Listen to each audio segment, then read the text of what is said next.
আজকে আমরা মহাকর্ষ ব্যাপারটা জানবো। মহাকর্ষটা কি? মহাকর্ষ হলো এই পৃথিবীতে যত বস্তু আছে, হুম, এই বস্তুগুলার নিজেদের মধ্যে যে আকর্ষণ বল কাজ করে সেগুলাই হলো মহাকর্ষ। ঠিক আছে? অর্থাৎ ধরো একটা একটা আম গাছ, একটা গাছে কি থাকে? অনেক ফল থাকে না? অনেক কিছুই তো থাকে, তাই না? তো ধরো এখানে একটা ফল আছে, আবার এখানে একটা ফল আছে। এই দুইটা ফলের মধ্যে যে আকর্ষণ হবে, সেই আকর্ষণ বলটা হবে মহাকর্ষ বল। ঠিক আছে? হ্যাঁ, তুমি যদি এখানে একটা বস্তু রাখলে, এখানে একটা বস্তু রাখলে, এই বস্তুরা যদি পরস্পর নিজের নিজের দিকে নিজেদের একে অপরকে আকর্ষণ করে, তাহলে এই বলটা হবে মহাকর্ষ বল। অর্থাৎ এই পৃথিবীর উপরে অবস্থিত যে কোনো দুইটা বস্তুর মধ্যে যে আকর্ষণ বল কাজ করে, সেটাই হলো মহাকর্ষ বল। এখন তুমি বলতে পারো যে স্যার, যদি দুইটা বস্তু, এই যে এখানে কলমের হেড আর কলমটা রাখলাম, এরাও কি পরস্পরকে আকর্ষণ করছে? হ্যাঁ, এরাও পরস্পরকে আকর্ষণ করছে। তাহলে তুমি বলতে পারো যে আকর্ষণ যদি করে, তাহলে এরা চুম্বকের মতো পরস্পরের সাথে লেগে যাচ্ছে না কেন? লেগে যাচ্ছে না এই জন্য, কারণ এই আকর্ষণ বলটার মান খুবই নগণ্য, খুবই ছোট। এত ছোট যেটা আমরা খালি চোখে বা এভাবে অনুধাবন করতে পারি না, বা এরা পরস্পরের অবস্থান পরিবর্তন করাইতে পারে না। এই আকর্ষণ বলটার মান খুবই কম, এই জন্য এই ব্যাপারটা ঘটে না। কিন্তু এরা পরস্পরকে নিজের দিকে কি করে? আকর্ষণ করে। ঠিক আছে? এই আকর্ষণ বলটাকে বলা হচ্ছে মহাকর্ষ। তাহলে মহাকর্ষ জিনিসটা কি? মহাকর্ষ জিনিসটা হলো এই পৃথিবীতে যে কোনো দুইটা বস্তুর মধ্যে যে আকর্ষণ বল কাজ করবে, সেটা হলো মহাকর্ষ। ঠিক আছে? আবার তুমি বলতে পারো স্যার, কোনো জিনিস যদি আমরা উপরের দিকে ফেলি, উপরের দিক থেকে যদি ফেলি, তাহলে এটা নিচে চলে আসে, বা নিচ থেকে যদি কোনো বস্তুকে উপরের দিকে উঠাই, এটা এক সময় কি নিচের দিকে পড়ে যায় না? দেখো, আমি যদি নিচ থেকে উপরের দিকে উঠাই, এটা এক সময় নিচে পড়ে যায়। তাহলে এই যে কোনো জিনিসই উপরে স্থির অবস্থায় থাকতে পারে না, এটা ছেড়ে দিলেই পড়ে যায়। এই যে পৃথিবীতে এসে পড়েছে, এই এই এই পড়ার কারণটা হলো অভিকর্ষ। মানে প্রত্যেকটা বস্তুকেই পৃথিবী তার নিজের দিকে টানে, নিজ অক্ষের দিকে টানে। এই নিজের দিকে টানার কারণে কোনো বস্তুই উপরের দিকে স্থির থাকতে পারে না, ওই বস্তুটা নিচে পড়ে যায়। ঠিক আছে? এই জিনিসটা তুমি আরেকটু ভালো মতো যদি লক্ষ্য করো, তাহলে বুঝবা। তুমি যখন সিঁড়ি দিয়ে নিচ থেকে যখন উপরে ওঠো, তখনও কিন্তু তোমাকে পৃথিবী তার নিজের দিকে টানছে। এই জন্য সিঁড়ির তুমি নিচ থেকে উপরে উঠলে দেখবা যে নিজেকে অনেক ক্লান্ত বোধ মনে করো, তাই না? অনেক টায়ার্ড হয়ে যাও। কিন্তু যখন তুমি উপর থেকে নিচে নামো, সিঁড়ি বেয়ে উপর থেকে নিচে যখন নামো, তখন কি তোমার ওই টায়ার্ডনেসটা কাজ করে? করে না, কারণ তুমি ওই পৃথিবীর আকর্ষণের দিকে আসতেছো, পৃথিবী তোমাকে এমনিতেই টানতেছে, আবার তুমিও আসতেছো। এই জন্য তুমি ওই টায়ার্ডনেসটা ফিল করো না। ঠিক আছে? আর যখন উপরে উঠো, তখন ওই ওই অভিকর্ষ বলের বাধাকে অতিক্রম করে তোমাকে উপরে উঠতে হয়। এই জন্য তুমি কি উপরে উঠতে গিয়ে বেশি পরিমাণ ক্যালোরি খরচ করে ফেলো, এই জন্য টায়ার্ডনেস তোমার কাজ করে। ঠিক আছে? বুঝতে পারছো কিনা? এখন এখানে একটা ব্যাপার, যে এই যে প্রত্যেকটা বস্তুকে কি পৃথিবী একই সমান বলে আকর্ষণ করবে? মানে এই এই কলমের হেডটাকে যত বল আকর্ষণ করছে, কলমটাকেও কি তত বল আকর্ষণ করবে? না। পৃথিবী তার নিজের দিকে কোনো বস্তুকে আকর্ষণ করবে কত বলে, সেটা নির্ভর করে ওই বস্তুটার ওজন কত বেশি। ওজন কত বেশি, ওজন যত বেশি হবে, ওই বস্তুটাকে পৃথিবী তার নিজের দিকে তত বেশি বলে টানবে। আর ওজন যত কম হবে, ওটাকে তত কম বলে টানবে। এটা নিয়ে পড়ন্ত বস্তুর সূত্রাবলী আছে 9-10-এ, এগুলো তোমরা তখন বুঝতে পারবা। ঠিক আছে? তো এখন এখন আমি এই জন্য এই দুইটা ব্যাপার বললাম, যে মহাকর্ষ কোনটা আর অভিকর্ষ কোনটা, এটা বুঝতে পারছো কিনা? মহাকর্ষ হলো পৃথিবীর যে কোনো দুইটা বস্তুর মধ্যে যে আকর্ষণ, এটা মহাকর্ষ। আর অভিকর্ষ হলো পৃথিবীর সাথে যে কোনো একটা বস্তুর আকর্ষণ হলো অভিকর্ষ। ঠিক আছে? মানে যে দুইটা বস্তুর আকর্ষণ নিয়ে তুমি চিন্তা করবা, এই দুইটার মধ্যে যদি একটা পৃথিবী হয় আর একটা অন্য কিছু হয়, তাহলে তাদের মধ্যে যে আকর্ষণ হবে, এটা অভিকর্ষ হবে। আর পৃথিবী ছাড়া যে কোনো দুইটা বস্তুর মধ্যে যদি আকর্ষণ তুলনা করো, তাহলে এটা মহাকর্ষ হবে। তাহলে মহাকর্ষ অভিকর্ষ ব্যাপারটা কি বুঝতে পারছো নাকি বুঝো নাই? হ্যাঁ, তাহলে কি বললাম? আরেক নিজে থেকে বলো দেখি, মহাকর্ষ কি তাহলে? মহ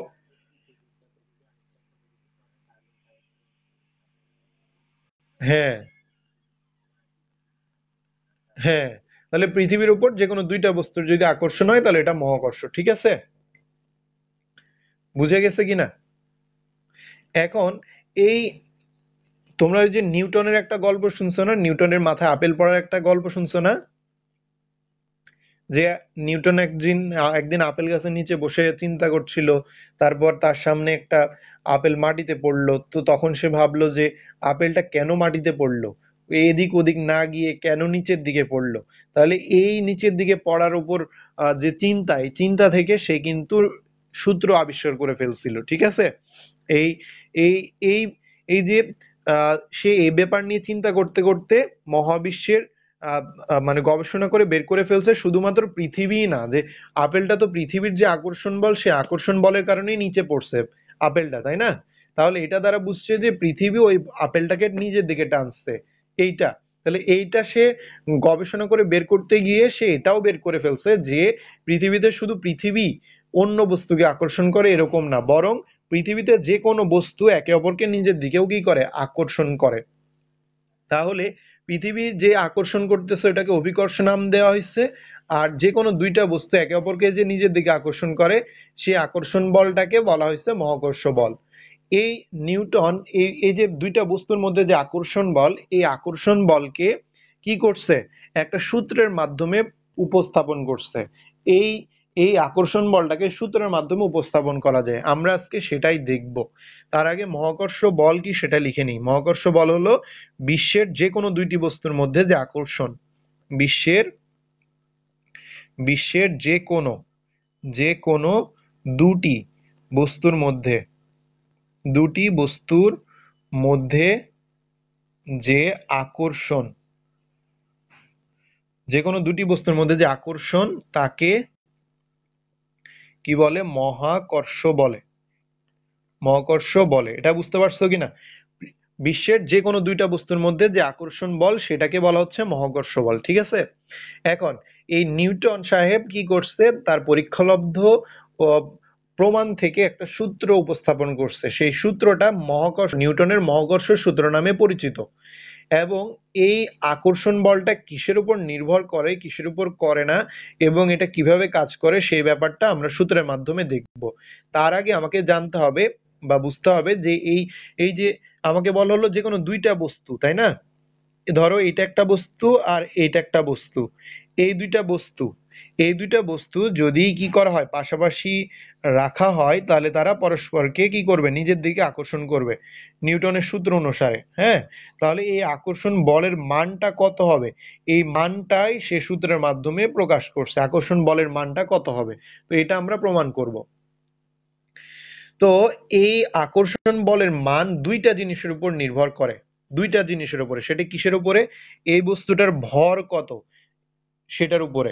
যদি মনে করো, ধরি যে এই বস্তুটার ভর m1 আর এই বস্তুটার ভর m2, আমরা তো জানি না যে এটা কত কেজি, এটা 2 কেজি, 5 কেজি না 10 কেজি, এটা জানি না। তো আমরা ধরে নিলাম যে এইটার মান হলো, একটা বস্তুর পরিমাণ হলো m1 কেজি, আর একটার বস্তুর ভরের পরিমাণ হলো m2 কেজি। তাহলে এই একটা জিনিসের উপর নির্ভর করে। আরো একটা জিনিসের উপর নির্ভর করে, সেটা হলো এই বস্তু দুইটা কত দূরে অবস্থিত, এই বস্তু দুইটার মধ্যবর্তী ডিস্টেন্স বা দূরত্ব কতটুকু সেটার উপরে। তাহলে নিউটনের এই সূত্র দুইটা জিনিসের উপর নির্ভর করে, কিসের উপরে, এই বস্তুদ্বয়ের ভর কত এবং এই বস্তুদ্বয়ের মধ্যবর্তী দূরত্ব কত, সেই দুইটা জিনিসের উপরে। মনে থাকবে, কিসের উপর নির্ভর করে, ভর ও কি, দূরত্ব, দূরত্বের উপর কি করে, নির্ভর করে, নির্ভর করে। তাহলে এই নিউটনের সূত্রটা কিসের উপর নির্ভর করে, বস্তুদ্বয়ের ভর এবং এই বস্তুদ্বয়ের মধ্যবর্তী দূরত্ব কত সেটার উপরে। কিন্তু এই বস্তুটার আকৃতি কেমন, প্রকৃতি কেমন, বা এটা কোন মাধ্যমে আছে সেটার উপর নির্ভর করে না, ঠিক আছে, মনে থাকবে। তাহলে নির্ভর করে ভর এবং দূরত্বের উপরে, এছাড়া আর কোনো কিছুর উপর নির্ভর করে না। এই বস্তুটার আকৃতি কেমন, এই বস্তু দুটার প্রকৃতি কেমন, এই বস্তুদ্বয় কোন মাধ্যমে আছে, বায়ু মাধ্যমে না পানি মাধ্যমে, এটার উপর নির্ভর করে না, যেখানেই থাক সে সমান বলে আকর্ষণ করবে, ঠিক আছে। এখন আরো আরো একটা জিনিস, সেটা হলো এই যে যেহেতু ভরের উপর নির্ভর করে আর দূরত্বের উপর নির্ভর করে, তাহলে আমরা বলতে পারি যে এই বস্তুর ভর যদি কম বা বেশি হয়, তাহলে ওই আকর্ষণ বলটা কম বা বেশি হতে পারে দুইজনের। আবার দূরত্ব যদি পরিবর্তন হয়, তাহলে আকর্ষণ বলের মানও কি হতে পারে, পরিবর্তন হতে পারে, ঠিক আছে। বুঝতে পারছো কিনা? হ্যালো,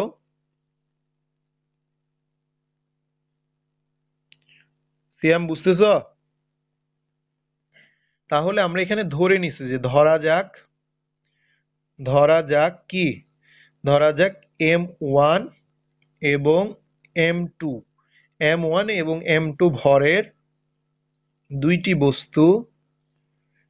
বস্তু কি করছে, পরস্পরকে পরস্পরকে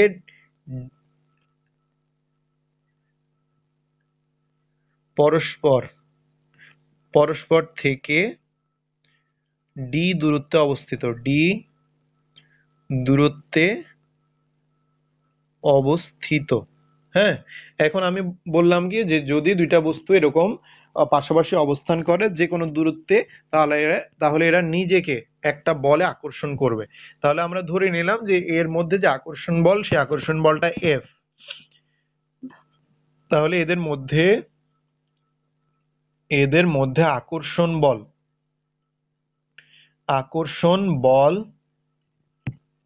এফ হলে, এদের মধ্যে যদি আকর্ষণ বল এফ হয়, তাহলে আকর্ষণ বল এফ হলে মহাকর্ষ সূত্র অনুসারে আমরা কি লিখতে পারবো? মহাকর্ষ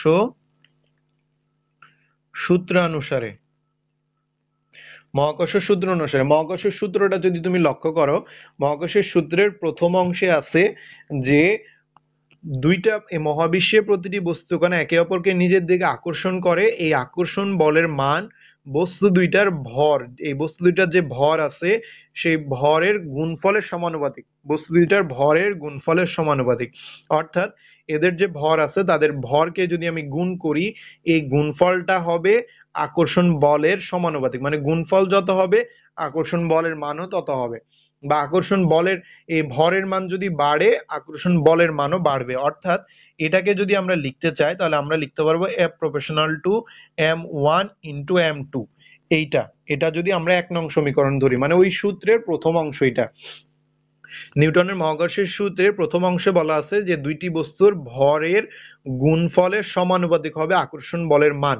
তাহলে আকর্ষণ বলকে যদি আমি এফ ধরি, এই যে আকর্ষণ বলকে এফ ধরছি, তাহলে এফ হবে এই বস্তু দুইটার যে ভর আছে M1 M2, এই দুইটার গুণফলের সমানুপাতিক, এই প্রফেশনাল দিয়ে সমানুপাতিক বুঝায়।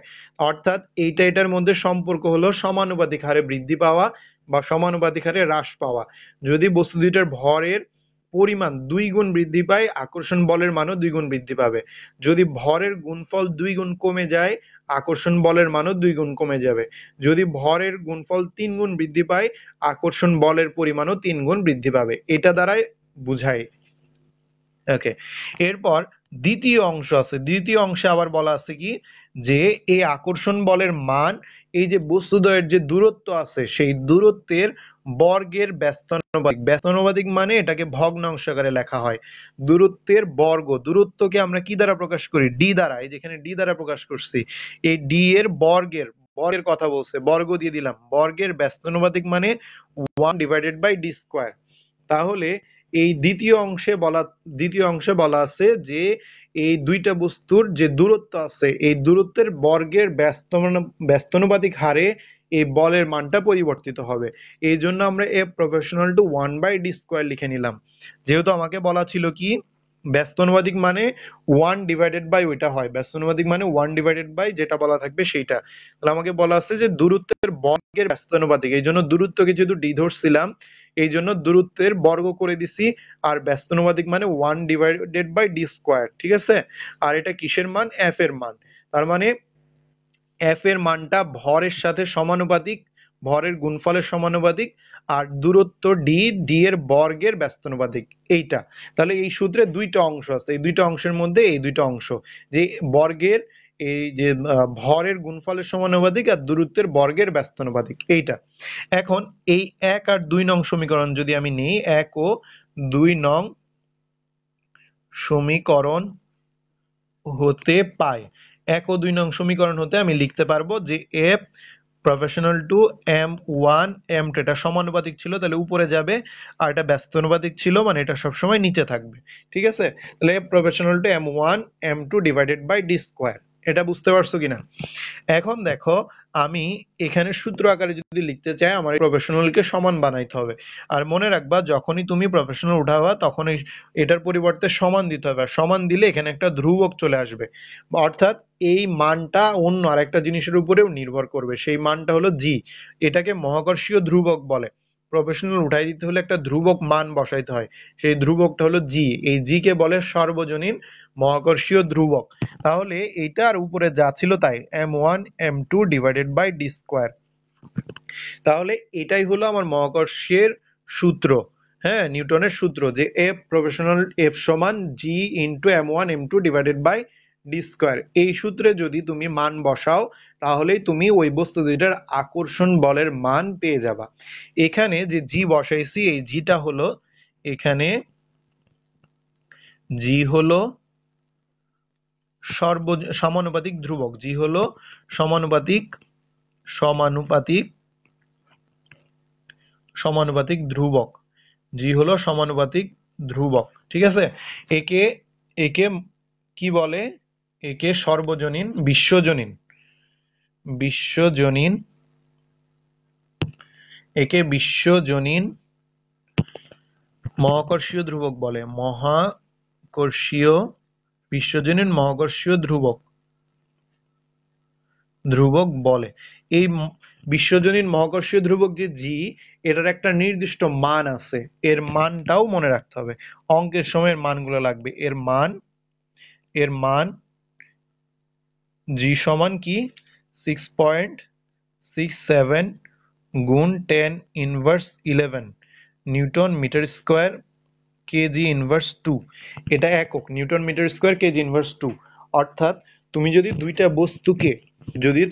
বস্তুর ভর এরকম হয় যে এটার ভর 1 কেজি, এটার ভর 1 কেজি, এবং পরস্পর থেকে যদি 1 মিটার দূরে অবস্থান করে, তাহলে এদের আকর্ষণ বলের মান হবে 6.67 গুণ 10^11 কেজি। হ্যাঁ, এত এত newton metre square KG inverse 2। এত এত নিউটন বলে তারা পরস্পরকে কি করবে, আকর্ষণ করবে। তাহলে এখান থেকে অনেক সময় কিন্তু পরীক্ষা এটাও দিয়ে থাকে যে এই যে জি এর মান, এটার অর্থ কি? এটার অর্থ হলো দুইটা বস্তু যাদের ভর 1 কেজি, তারা যদি পরস্পর 1 মিটার দূরে অবস্থান করে, তাহলে তারা পরস্পরকে এত বলে কি করবে, নিজেদের দিকে আকর্ষণ করবে। এটা মনে রাখতে হবে।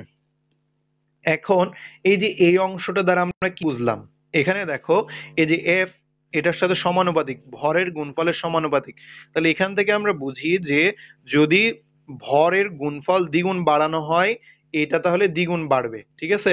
এফ প্রফেশনাল টু, যেহেতু আমরা কি পাইলাম, তাহলে এখানে যেটুকু করছি এটাই হলো কিন্তু সূত্রটা, ঠিক আছে।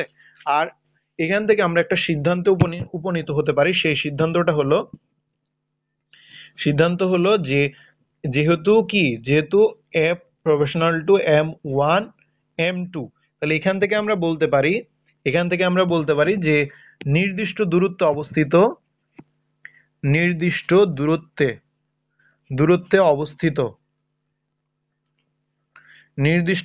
অবস্থিত দুইটি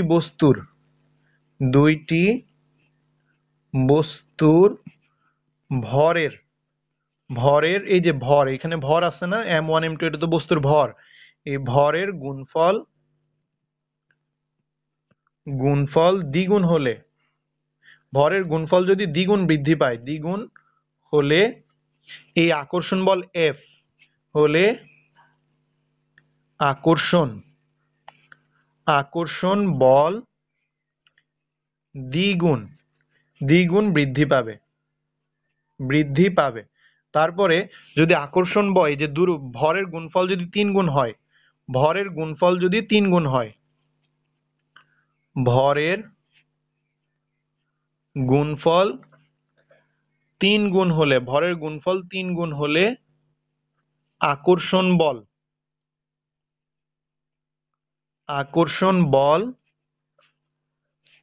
3 গুণ হবে, বৃদ্ধি পাবে। তাহলে এখান থেকে এই ব্যাপারটা মনে রাখতে হবে যে এফ প্রফেশনাল m1 m2 মানে, যদি এই ভরের গুণফল যদি দ্বিগুণ বৃদ্ধি পায়, বলও দ্বিগুণ বৃদ্ধি পাবে। ভরের গুণফল যদি 3 গুণ বৃদ্ধি পায়, এই আকর্ষণ বলও 3 গুণ বৃদ্ধি পাবে। আবার ভরের গুণফল যদি অর্ধেক হয়, তাহলে এটাও অর্ধেক হয়ে যাবে, এটা।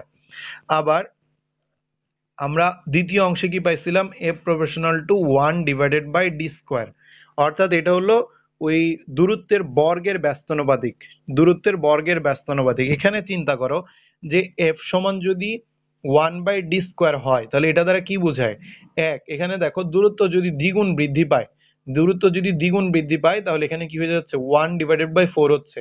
তাহলে দূরত্ব দ্বিগুণ হলে আকর্ষণ বলের মান হবে 1/4। আবার একইভাবে এফ এর মান, ডি এর মান যদি 3 গুণ বৃদ্ধি পায় তাহলে 3 এর উপর স্কোয়ার মানে 1/9। তাহলে দূরত্ব যদি 3 গুণ হয় আকর্ষণ বল হয়ে যাবে 9/1 ঠিক আছে। তাহলে এটা মনে রাখতে হবে যে এই দূরত্ব, দূরত্ব দ্বিগুণ হলে, দ্বিগুণ হলে, দূরত্ব দ্বিগুণ হলে আকর্ষণ বল, আকর্ষণ বল অর্ধেক, দূরত্ব দ্বিগুণ হলে আকর্ষণ বল হবে 1/4, 1/4। দূরত্ব দ্বিগুণ হলে বল হবে 1/4। এরপর দূরত্ব যদি 3 গুণ হয়, দূরত্ব 3 গুণ, 3 গুণ হলে আকর্ষণ বল হবে 9/1।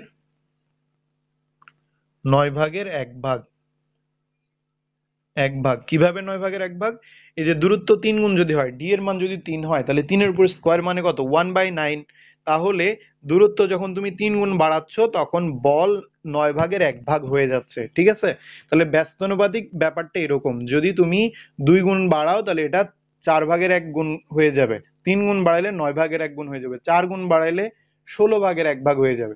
তাহলে এইভাবে দূরত্ব বাড়ার সাথে সাথে আকর্ষণ বল কমবে, দূরত্ব বাড়লে আকর্ষণ বল কমবে, মানে দূরত্ব যত দূরে যাবে আকর্ষণ তো তত কমবে, আর দূরত্ব যত কাছের হবে আকর্ষণ বল তত বাড়বে। আর ভরের ক্ষেত্রে ভর যত বাড়বে, বস্তুটা যত বড় হবে আকর্ষণ বলের পরিমাণও তত বৃদ্ধি পাবে। আশা করি বুঝতে পারছো।